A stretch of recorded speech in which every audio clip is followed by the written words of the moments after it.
He sat back into the time machine and he set it to the right time and place. He appeared like on the day before the crucifixion of Christ. And he was in the right place, and he found out Jesus was there.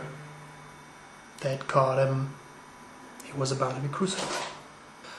So he went about finding out where that cave was going to be, where they were going to put the body of Christ after they've taken him down again.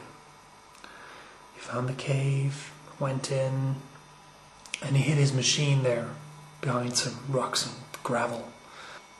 And then he hung around and waited. He didn't really dare eating anything because he was afraid that he might get sick. So he got pretty hungry. He was also very, very afraid all the time anyway, because he thought people might find out who he was and that he might alter history and suddenly stop to exist or something like that. So he was pretty much like, afraid and shivering and shaking and stuff, jumping at the smallest noise. Then the crucifixion of Christ came up, and he watched it from afar. You've seen Simon Petrus come up and help Jesus with the cross. He's seen Jesus fall down. That was all true. Everything he read in the Bible was true. Not that he was a very religious person. Not at all, but this really gave him the shivers. Even Saint Victoria was there, a bit of a cloth wiping Jesus' face. He was sweating. And so he watched it. And then they came up, took the nails out, the hammers. They put Jesus to the cross. Our scientists in there watching the sheer brutality of the act.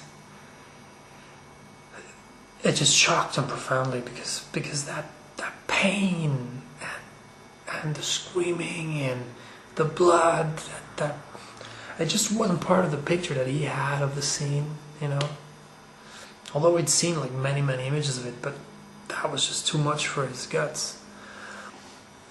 He turned away from the scene and he actually had to go. He couldn't watch Jesus there.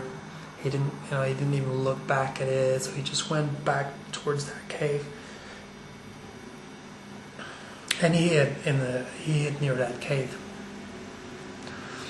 until they brought the body of Christ in. They brought the body of Christ in. Spent some time, he didn't see what they were doing, and then they closed that cave with a big stone thing.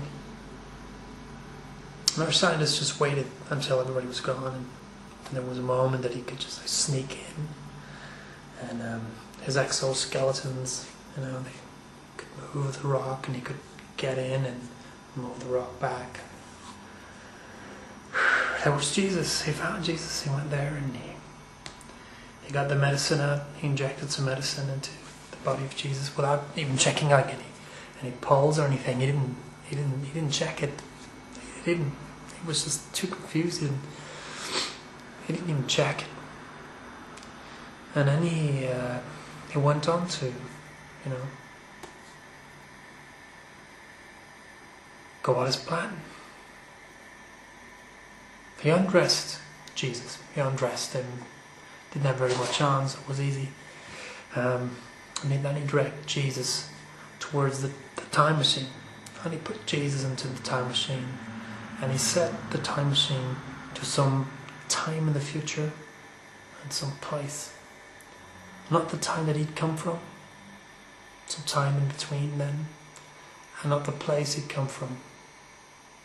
The place in between. And he activated the machine. And he watched Jesus disappear. He was gone.